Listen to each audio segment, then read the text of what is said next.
Bonjour à toutes et à tous. Je vous souhaite la bienvenue dans ce premier webinaire qui lance le Roadshow Cybersécurité Valais 2022. Je me réjouis donc de constater l'intérêt suscité par cette thématique puisqu'on a plus de 80 inscrits. Donc bienvenue à toutes et à tous.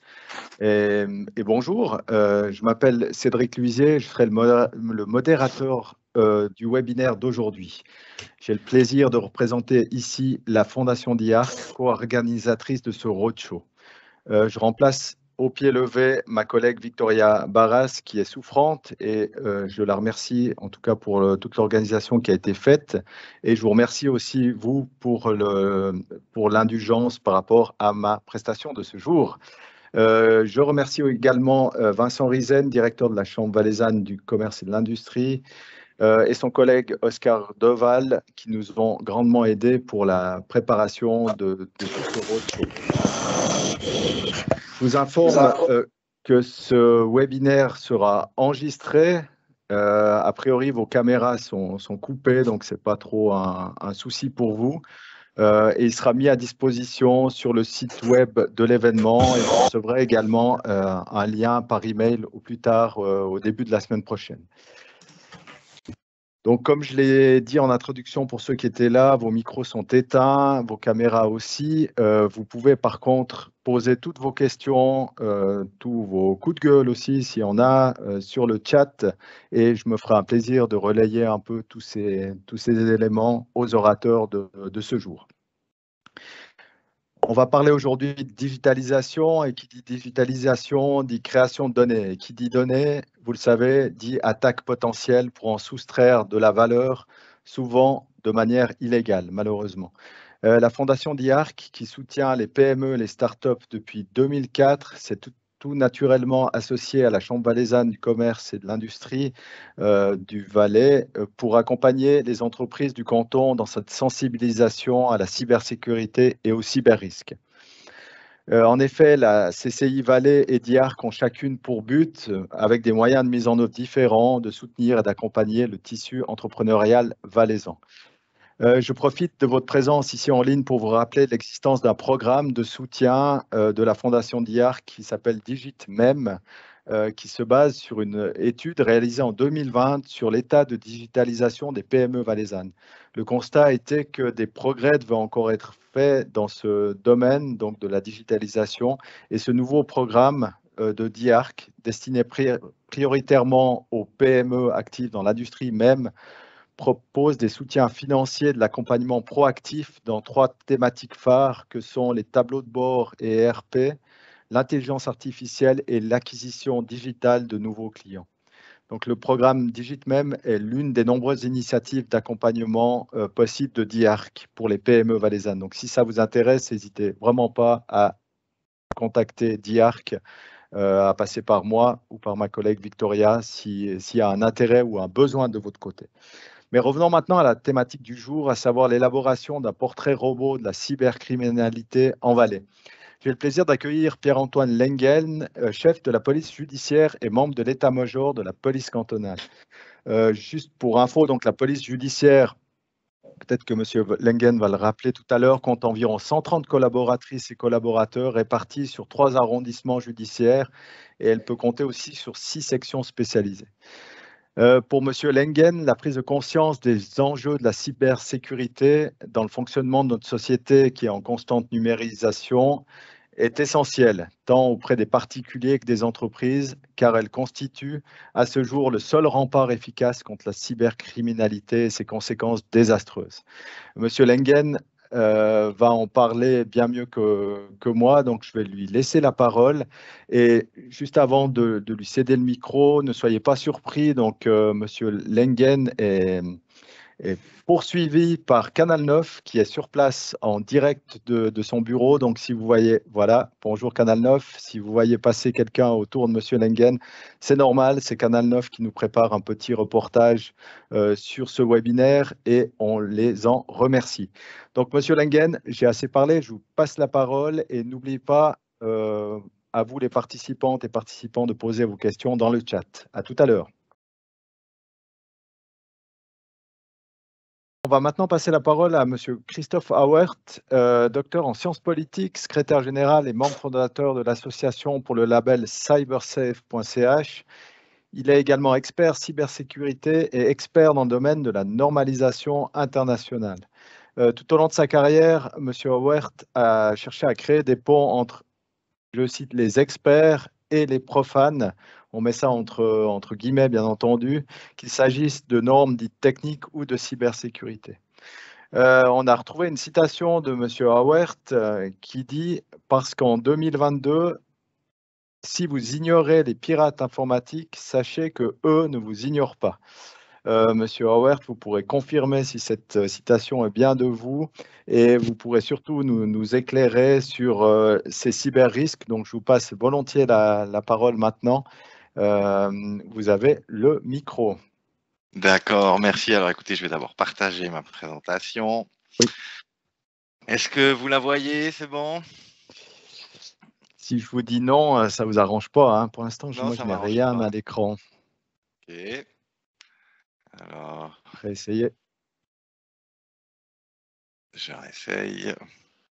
Alors là, vous avez ma présentation, mais pas en mode plein écran. C'est même pire que ça parce que moi, je n'ai rien sur mon écran. Alors, on va arrêter le partage et puis redémarrer ça. Je voulais déjà remercier en tout cas la CVCI et puis la Fondation ZIARC pour leur invitation. Et puis comme vous l'avez mentionné, hein, en effet, en 2022, pourquoi la cybersécurité est importante? Eh bien, précisément parce que si vous ignorez les cyber-risques, sachez que les cybercriminels, eux, ne vous ignorent pas. Alors, est-ce que vous voyez mon écran? Oui, en Oui. mode pas, c'est déjà, voilà, Et ben, là, en on mode a, écran? Ah, maintenant, magnifique. c'est en mode plein écran. D'accord. Alors, aujourd'hui, moi, au cours de cette présentation, on a eu un peu l'état de la menace. Avant, on voit que les risques sont omniprésents. Simplement, on a de la chance, finalement, comparé à d'autres virus. Pour les virus informatiques, des solutions existent. Parfois, il y a même trop de solutions, je dirais. Et puis, l'idée, c'est de savoir comment s'orienter parmi la multitude de solutions. Et pour ça, je pense qu'il est important de revenir sur la notion de cyber-risque, ce que je vais faire dans un premier temps, pour ensuite revenir sur les différents aspects qui permettent de faire face aux cyber-risques, que ce soit l'humain, l'organisation ou la technologie. Donc tout d'abord, il faut 3 éléments pour constituer un risque cyber. Le premier, c'est les dangers. On en a parlé, c'est des ransomware, c'est des malwares, etc. Le second, c'est des vulnérabilités ou l'absence de protection. Et puis enfin, le dernier élément dont on parle moins, c'est souvent le bien. Qu'est-ce qu'il y a à protéger? Puisqu'au final, c'est en fonction de ce que vous avez à protéger qu'il faudra mettre des protections. C'est en cela que vous pouvez savoir quelles protections sont adaptées. Donc avant de choisir comment vous protéger ou vous assurer, il faut se poser une question complexe. Quels sont les impacts en cas de cyberincident? Alors tout d'abord, on peut y réfléchir en se demandant le type de données qu'on a en sa possession. Alors, on a souvent des données administratives, des données financières, des données tiers, etc. Et dans un second temps, pour chacun de ce type de données, alors je vous rassure tout de suite, le titre de la slide, c'est valeur des données CIA, pas de révélation fracassante sur la CIA et la gestion des données. Non, l'acronyme CIA, c'est pour vous inviter finalement à réfléchir aux différents types d'impact que vous pouvez avoir par type de données. Cet acronyme renvoie à la confidentialité des données. Typiquement, combien vous pourriez perdre si vos données étaient divulguées au grand public.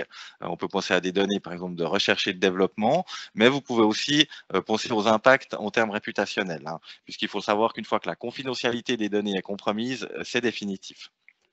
Deuxième angle sous lequel aborder cette question des impacts, c'est l'intégrité. Combien pouvez-vous perdre si vos données sont modifiées? On pense typiquement à des comptes de paiement. Enfin, troisième dimension, c'est l'accessibilité, viability, pardon, en anglais, qu'on traduit plutôt par disponibilité en français. J'ai laissé accessibilité pour garder l'acronyme. L'idée ici, c'est de vous dire, voilà, si vous n'avez plus accès à des données, que ce soit de façon temporaire ou définitive, combien ça va vous coûter? Combien de vos collaborateurs seront à l'arrêt de travail? Et finalement, c'est sur cette base qu'on peut commencer à mettre en place ou avoir une idée de l'impact en francs suisses d'un cyberincident. Typiquement, si vous ajoutez des frais de gestion de crise, des frais d'avocat, des frais de correction technique, vous arrivez vite à une somme à 6 chiffres en cas de cyberincident, ce qui doit finalement vous encourager à vous dire, bah voilà, ça vaut la peine peut-être d'investir quelques milliers de francs pour assurer un meilleur niveau de protection, étant donné les impacts possibles d'un cyberincident. Alors pour résumer, hein, si on parle du risque cyber, ben, un risque c'est toujours quoi? C'est un impact fois une probabilité, et puis ça vous donne le coût d'un dommage. Pour faire face à ce risque, vous pouvez soit réduire l'impact, typiquement si vous mettez en place une bonne sauvegarde de vos données, ben, vous réduirez l'impact en cas de cyberincident. De même, si vous formez vos utilisateurs aux tentatives de phishing, vous réduisez la probabilité d'un clic sur un mail malveillant. Et donc, au final, vous arrivez à réduire le coût du dommage, et pour ce coût du dommage finalement résiduel, vous les solutions d'assurance qui permettent de prendre en compte ce risque résiduel. Je tiens à dire ici ou à préciser d'emblée que c'est évidemment complémentaire, hein. La première étape, c'est de se protéger. Et une fois qu'on s'est protégé, pour le reste, on assure. J'ai quelquefois des PME qui me demandent s'il faudrait justement, si, est-ce qu'il faut mettre en place des mesures de protection ou s'assurer.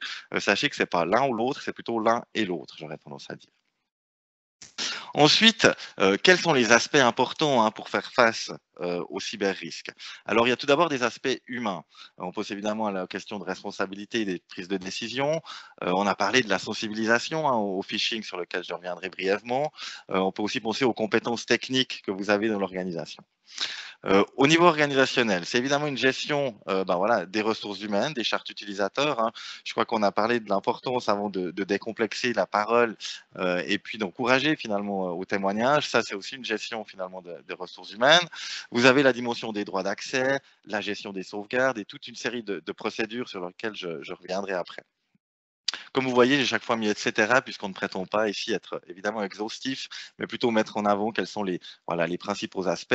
Et évidemment, il y a une question aussi d'infrastructure informatique, de technique, où là, on peut que vous encourager évidemment à faire l'inventaire de tous les appareils que vous avez, à vous assurer que vous avez des antivirus sur tous les appareils, que le pare-feu est fonctionnel, etc.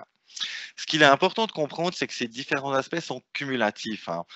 Comme vous le voyez, c'est pas du gruyère, on le sait, c'est de la mentale, mais finalement ces différentes couches que sont l'humain, les éléments organisationnels, l'infrastructure viennent se superposer. Il y aura toujours des moyens finalement de contourner toutes ces protections, mais plus vous en ajoutez finalement, plus vous avez de sécurité entre des acteurs malveillants et puis ce que vous avez à protéger, à savoir vos données. Alors, pour revenir un peu sur ces 3 éléments, ben, tout d'abord l'humain. L'humain, il faut savoir qu'il est au cœur du dispositif puisque finalement, c'est lui qui peut mettre le sujet à l'agenda.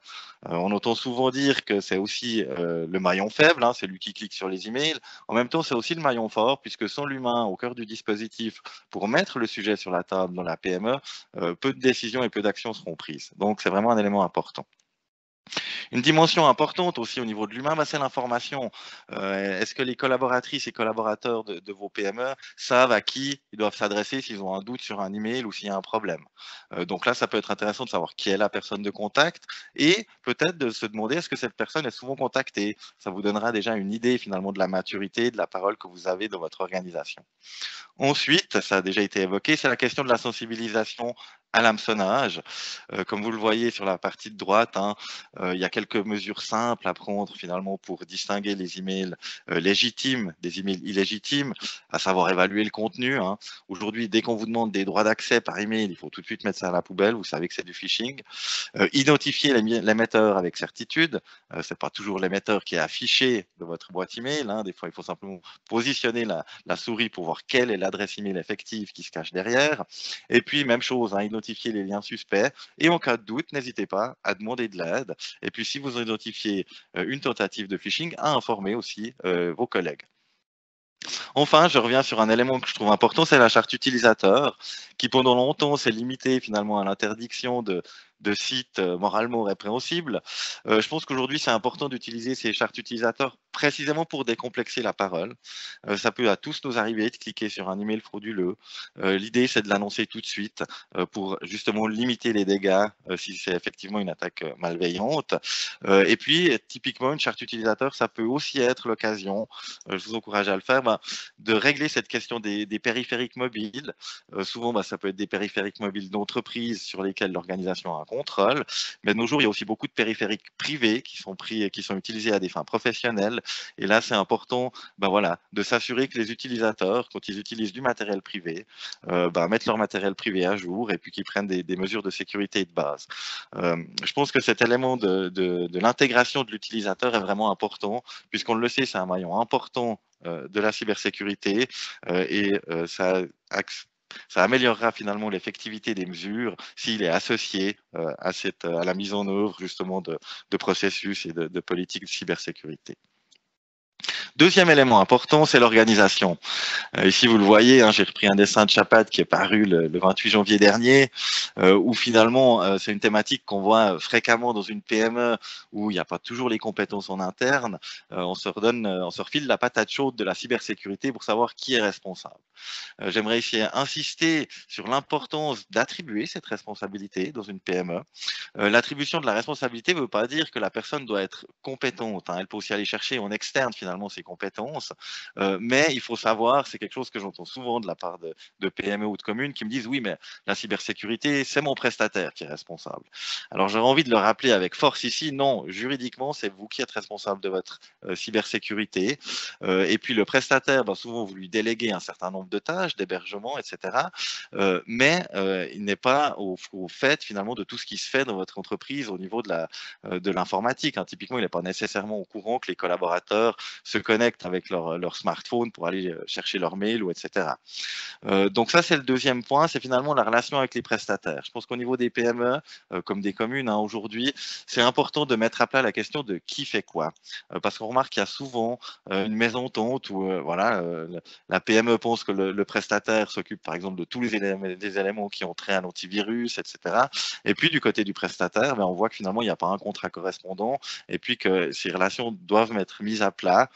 Surtout que finalement la plupart des PME travaillent avec différents prestataires, un pour l'hébergement, un autre pour le site web, un dernier pour des softwares spécialisés, etc. Donc c'est important de mettre cette question à plat. Autre dimension évidemment cruciale, c'est la gestion des droits d'accès.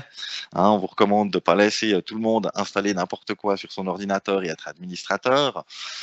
Autre dimension fréquemment oubliée, c'est finalement l'arrivée de nouveaux collaborateurs et le départ. On peut voir souvent en organisation que des collaborateurs qui sont plus là depuis une année ou 2 ans ont encore un nom d'utilisateur avec un mot de passe qui est fonctionnel. Donc là, il y a un besoin de gérer ces droits d'accès, je dirais de manière standard, de manière processuelle, dans le cadre d'une gestion RH. Autre élément clé, c'est évidemment la sauvegarde. Alors, on en parle beaucoup des sauvegardes. Moi, je voulais ici insister plutôt sur les tests de récupération. Soyez conscient que la seule sauvegarde qui vaut quelque chose, c'est celle que vous pouvez récupérer. Donc, il est très important de faire ces tests de récupération de sauvegarde, de voir si lorsque vous faites ces tests, il n'y a pas d'erreur, ce qui vous permettra justement de récupérer ces données. Pour ça, on peut aussi rappeler la règle du 3-2-1-0. On voudrait en théorie qu'il y ait 3 formats sur des sites différents, dont une hors ligne, et puis qu'il y ait 0 erreur au test de récupération. Enfin, il y a toute une série de procédures et de règles de travail à mettre en place. On pense notamment à la politique de sécurité de l'information, mais aussi une politique de mot de passe, des éléments de gestion de crise, ça a été mentionné avant. Il faut se mettre en situation, le jour où vous avez une cyberattaque, vous n'avez probablement plus accès à votre informatique. Donc, vous n'avez même plus les numéros de vos partenaires clés, des numéros des collaborateurs, le numéro peut-être du prestataire que vous n'avez pas. Donc ça peut être important en amont de s'y préparer, typiquement de faire une liste des contacts d'urgence, entre autres choses. Voilà, on a parlé maintenant de l'humain, de l'organisation. Dernière dimension, je dirais, à prendre en compte hein, pour les questions de cybersécurité, eh bien, c'est la technique. Alors, quelques points, hein, c'est pas exhaustif de nouveau, mais c'est évidemment de faire un inventaire. Je crois qu'il y a beaucoup d'organisations dans lesquelles on va, où ils ont l'impression d'avoir un inventaire à jour, et puis quand on fait des escales, on se rend compte qu'il y a encore un vieux Windows 7 qui traîne dans un coin, ou des éléments pas à jour. Donc là, évidemment, importance de savoir qu'est-ce que vous avez sur votre réseau de travail pour pouvoir le contrôler. Importance aussi évidemment de faire toutes les mises à jour, que ce soit aussi bien des softwares, ça va en général assez bien, mais aussi du matériel. Ça c'est aussi un élément clé, notamment les pare-feux. On parle antivirus. Là aussi, j'aimerais attirer votre attention lorsque l'antivirus sonne. Alors c'est bien, il fait une partie de son travail, mais il ne faut pas s'arrêter là. Il ne faut pas aller mettre les mains dans les poches et puis se dire ben, l'antivirus a sonné, c'est qu'il a détecté quelque chose et fait son travail. Non, il faut investiguer si l'antivirus sonne. C'est finalement comme dans une maison. Si vous avez l'alarme qui se déclenche, vous ne vous relevez pas pour aller éteindre l'alarme et retourner au lit. Vous allez faire un tour de la maison pour vérifier qu'il n'y a pas d'infraction. Eh bien, c'est la même chose avec l'antivirus. Autre élément, bah, c'est les Wi-Fi. Toujours s'assurer que vous avez un Wi-Fi invité qui est séparé du Wi-Fi de travail, par exemple. La question du chiffrement, quelles données sont importantes et devraient être chiffrées. Ça, c'est tous des éléments à prendre en compte au niveau technique. Et puis, comme vous le voyez dans cette image, hein, on peut parfois commettre l'erreur de se concentrer sur un élément ou l'autre. Typiquement, voilà, on se dit le pare-feu, ou alors on achète un super antivirus, etc. Et puis, on s'occupe pas du reste. Ce qui fait que finalement, bah, on a une barrière très solide, mais on peut la contourner très facilement. Donc, l'importance d'avoir une vision d'ensemble et puis de travailler vraiment sur ces trois piliers que sont l'humain, l'organisation et la technique.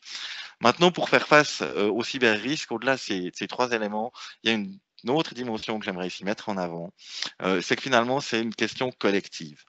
Et puis aujourd'hui, ce roadshow va nous permettre de créer un écosystème, de mettre au mouvement, si on veut, un écosystème avec différents rôles qu'on retrouve aussi bien, ben voilà, des prestataires de solutions techniques, des rôles en termes de, voilà, on a eu l'intervention de la police valaisanne, ben c'est justement en termes de poursuite des infractions, de poursuite pénale.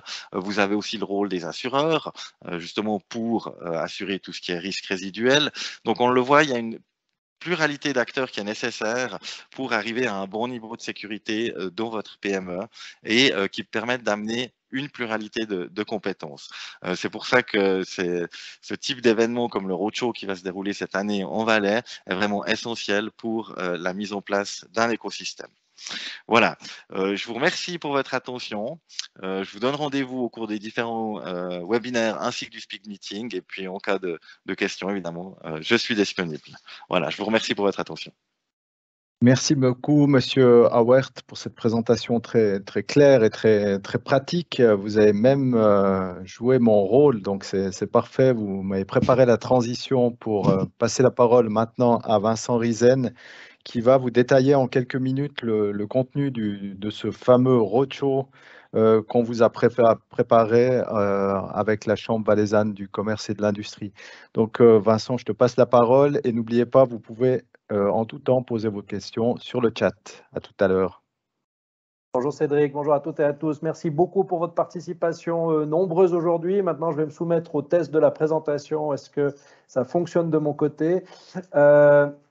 La Chambre valaisanne de commerce et d'industrie, co-organisatrice avec BIARC, que je remercie pour son accueil et sa mise à disposition des moyens techniques, et qui organise depuis un certain nombre d'années, c'est depuis 2017 qu'on fait ces forums de cybersécurité. Alors c'est un autre format, c'était des forums, c'était des grandes rencontres, et à force d'expérience, on s'est rendu compte que pour les PME, pour les organisations, il y avait un besoin de discrétion, de prise en charge individuelle et puis de proximité qui nous a amené à revoir la formule, puis à proposer ce roadshow, cette tournée avec les partenaires sur l'ensemble du canton. Alors, ce qui n'a pas changé dans le temps, c'est que on continue, Christophe Auer l'a rappelé, cette grande alliance, l'alliance des entreprises, aussi l'alliance des institutions, penser à la police, mais aussi de la formation, de la recherche, et puis de toutes les initiatives qui se développent, CyberSafe, Trust Valley, sur ce domaine de la sécurité, de la confiance numérique. et qui participent encore, qui restent fidèles et qui nous permettent, avec Diarc, de vous proposer cette nouvelle formule. Alors, quelle est-elle cette nouvelle formule? On a remplacé les grands raouts par toute une année de programme parce que, comme vous l'avez vu, la cybersécurité s'approche vraiment à 360 degrés avec un grand nombre de paramètres et puis de multiples dimensions. Donc, on va vous proposer cette année deux grands types d'activités. C'est des consultations gratuites, ces fameux speed meetings, où là, des consultations individuelles, gratuites, discrètes et décentralisées sur l'ensemble du territoire cantonal. Et puis le deuxième type d'activité, c'est ce qu'on pratique aujourd'hui, c'est le premier d'une série de 8 webinaires sur autant de thèmes qui ont déjà été introduits. Et puis, toute l'année, des activités, des retours, la mise à disposition, des slides, des webinaires enregistrés avec notre présence permanente sur le site web, les réseaux sociaux, non seulement du roadshow, mais aussi des multiples partenaires que vous avez découverts tout à l'heure. Donc, je vous encourage vraiment, le portail d'accès pour toutes ces prestations, c'est cybermeeting.ch. C'est vraiment à partir de là que vous pourrez faire votre choix parmi l'offre de webinaires et puis aussi que vous pourrez rentrer en contact avec les experts que nous avons sélectionnés pour vous. Alors, si je rentre dans le détail, peut-être en commençant par la pièce de résistance que sont ces consultations gratuites, ces speed meetings. On a prévu 4 dates, 3 dates sur le Valais-Roman et une date dans le Haut-Valais avec des experts germanophones, évidemment. Donc ces dates, c'est 18 février à Monté, hein, c'est tout bientôt. Mais ensuite, le 6 mai à Sion, le 23 septembre à Viège et puis le 4 novembre, ce sera à Sierre. C'est toujours le vendredi matin avec cette rotation dans les régions. Alors, comment accéder, comment découvrir les experts? Là, encore une fois, je vous renvoie sur le site cybermeeting.ch. C'est là que vous pourrez accéder à l'onglet Speed Meeting et puis vous pourrez découvrir une capture d'écran, 6 experts qui sont à votre disposition et qui vont vous accompagner en toute discrétion, en toute confidentialité en fonction du thème qui vous préoccupe. Et ça, c'est la dimension individuelle de notre offre avec ce service. Et vous pouvez choisir en fonction de vos besoins.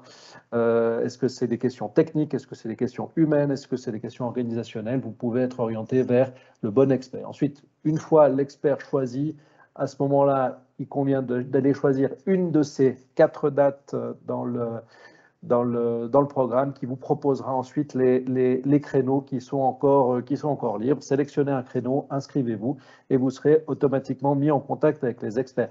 J'insiste sur le fait, ces experts, une certaine distance avec la matière, donc vous pouvez vraiment être sûr de leur discrétion, de leur confidentialité. Et surtout, nous, les organisateurs, nous ne saurons pas quel expert a rendez-vous avec quelle entreprise. Donc ça, je tiens vraiment à insister. Nous, on sait qu'il y aura des rencontres, évidemment, mais on ne saura pas qui est matché avec qui, de manière à garantir cette discrétion dans la prise en charge. Voilà, ça c'est pour la partie speed meeting. La partie webinaire, sachez qu'aujourd'hui c'est le premier d'une série de modules, hein, ce sera toujours sur le même format. On a gardé les jeudis, on sera à 11h30, 12h30, avec chaque fois un webinaire introductif. Donc aujourd'hui en français, ce sera plus tard dans l'année en allemand, et puis ensuite une série de webinaires thématiques. Ces thèmes, Christophe Auer les a détaillés tout à l'heure, donc humain, organisation, technologie. On va à chacune de ces occasions rentrer de manière un peu plus détaillée, plus concrète dans ces éléments-là. Le thème, je vais vous le détailler peut-être avec le programme. Donc aujourd'hui, vous voyez, on est déjà 3 février, on est déjà au 3e point, on a déjà fait un bout du programme. On va continuer le 17 mars vraiment sur la question de la donnée. Quelles sont-elles? Quelle est leur valeur? Et puis, où sont-elles? Ensuite, 7 avril, avec le partenaire ACAD, la responsabilité du CA et de la direction, quels sont les rôles en matière de protection des données. C'est d'autant plus important que la législation sur la protection des données a évolué et octroyé des nouvelles responsabilités à ces organes. Ensuite, le 12 mai, là, on aura une approche vraiment technologique avec nos amis de Celicom Group et de Fortinet sur les types d'attaques, les best practices. Là, c'est aussi important d'avoir quand même des éléments de culture générale dans le monde numérique et informatique. Et très vite, on revient en juin avec l'humain au cœur du dispositif, l'impact et les mesures de protection. Ça, ce sera avec la HES-SO Valais, notamment Lynn Pillet, que je salue puisqu'elle est avec nous aujourd'hui. Ensuite, on a entendu Pierre-Antoine Lengen, c'est pas savoir si on sera attaqué, mais quand on sera attaqué. Donc, comment se préparer à l'inévitable. Et puis, en octobre, se protéger, s'assurer, mais aussi communiquer en situation de crise avec notre partenaire, la Mobilière. Et puis, enfin, dernière étape, ce sera à la fin novembre. Là, on veut vraiment donner aussi des perspectives. En fin de compte, on fait tout ça parce qu'il y a un énorme potentiel dans la numérisation. Pour que ce potentiel soit pleinement exploité, il faut se protéger de ces risques-là. Mais cette numérisation administrative au sein des entreprises avec des immenses gains en productivité à la clé, on veut finir sur une note d'optimisme, une note positive. Voilà pour le programme. Donc, encore une fois, cybermeeting.ch, le portail d'entrée pour vous guider à travers toute cette année. Nos experts sont à votre disposition. Profitez-en et bouquez rapidement ces créneaux parce qu'il y a pas mal de demandes. Merci beaucoup, Cédric. Je vous rends la parole. Je vous souhaite à tous une belle suite de journée. Merci beaucoup Vincent pour ces explications très claires. On se réjouit effectivement de partager avec vous ce roadshow qui a un format un peu innovant et j'espère que vous saurez en profiter. On a juste deux petites questions qui sont en train de faire débat sur le chat. Si je peux juste redonner peut-être le micro à Monsieur Hauert. Franco a posé une question ou a dit plutôt que selon en tout cas un lien qui nous a transmis de Swiss Privacy, on serait d'ores et déjà obligé par la loi de signaler les cyberattaques. Est-ce qu'en quelques mots, vous pouvez voir comment amener un élément de réponse? Oui, alors actuellement, il y a une loi qui est en consultation, qui est l'obligation de notifier les cyberattaques, mais pour les infrastructures critiques. Se pose évidemment de la définition de qu'est-ce qu'une infrastructure critique. C'est assez clair dans le cas d'une centrale nucléaire. Par contre, dans le cas d'usine de traitement des déchets, finalement, ça va renvoyer à l'importance. Est-ce que c'est une usine qui traite les déchets pour tout un canton, ou bien est-ce que c'est un petit incinérateur communal? Bref, il y a ces questions de définition. Mais j'aimerais surtout revenir sur le fait que les PME ne seront pas touchées et puis l'importance de décomplexer la parole puis d'inciter à l'annonce par les PME. On l'a vu avant, il y a vraiment un certain décalage entre le monde physique dans lequel on était habitué et puis ce monde numérique. Et je pense typiquement ça peut se refléter aujourd'hui au niveau des forces de police, des services de police et puis des ressources qui sont allouées à cette criminalité numérique. On est probablement, je pense, dans un ratio optimiste de 10% de gens qui s'occupent de numérique pour 90% qui font de la sécurité physique, si c'est pas 99% et 1%, alors que probablement au niveau des délits et des infractions, on est plutôt à un pourcentage de 50-50. Mais voilà, c'est vraiment l'importance de pouvoir inciter les PME à annoncer ces cyberattaques pour qu'on ait finalement une cartographie plus précise de ce qui se passe et puis qu'on puisse justifier de l'investissement de ressources. On le sait aujourd'hui, il faut mesurer les choses pour pouvoir obtenir des décisions politiques, d'où finalement l'enjeu qu'il y a derrière cette obligation d'annonce, qui n'est pas uniquement finalement de rajouter des tracasseries dans le monde des PME. Voilà. Ok, merci beaucoup pour ces précisions. Il y avait encore une question en suspens aussi de Franco. On sait qu'il y a une nouvelle loi sur la protection des données qui est en train d'être approuvée au niveau des chambres fédérales. Est-ce que là, il y a des espoirs ou qu'est-ce que faut-il en attendre de cette loi? Est-ce que ça pourrait améliorer les choses ou il ne faut pas trop compter sur le thème toujours de la cybersécurité, bien entendu? Alors, de mon point de vue, évidemment, c'est une bonne chose, cette mise à niveau de la loi un peu par rapport à la RGPD. Maintenant, la loi sur la protection des données demande la sécurisation, de la mise en place de mesures appropriées pour les PME, évidemment sans définir ce qui est approprié, ou en renvoyant ça de nouveau à l'analyse de risque. Donc ça, évidemment, l'analyse de risque, c'est vraiment un peu le b.a.-ba. Et puis, il faut aussi savoir que les entreprises, les PME seront exemptées de l'obligation de tenir un registre du traitement, alors ce qui les dédouane pas complètement, mais finalement, ce qui amène des résultats, je pense, limités, va amener des résultats plus limités qu'espérés en termes d'amélioration de la cybersécurité. Et puis là encore, quand on parle protection des données, on se parle souvent de l'angle de la donnée de tiers. et moins sous l'angle de la PME, où pour nous, l'idée, c'est vraiment que les PME protègent leurs données, qui sont importantes pour leur fonctionnement. Et puis, s'il y a un message encore à communiquer aujourd'hui, c'est que finalement, il ne faut pas faire de la cybersécurité parce qu'on est un geek ou qu'on adore l'informatique. Il faut faire de la cybersécurité parce qu'on a construit une boîte, une organisation, puis on veut la protéger. On fait ça pour protéger son business, pas pour faire de l'informatique. Voilà. Ok, merci. Ça a le mérite d'être clair et transparent. Donc, on arrive au terme de ce webinaire. Il est exactement 12h30, c'est parfait. Donc, merci à toutes et tous pour votre participation et merci spécifique aux orateurs de ce jour. Et je vous incite, donc, comme l'a dit Vincent tout à l'heure, à vous inscrire pour les dernières places qui restent pour les speed meetings du 18 février à Monter. Vous y retrouverez Monsieur Hauert ainsi qu'une série d'autres experts.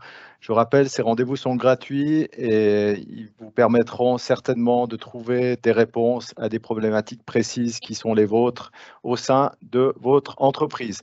Donc voilà, je vous remercie de votre attention. Je vous souhaite à toutes et tous un bon appétit et au plaisir de vous croiser le 18 février à Monter ou lors des prochains webinaires de cette année. À bientôt et bon appétit. Merci à tous, à bientôt. Merci, au revoir. Au revoir. Bon appétit.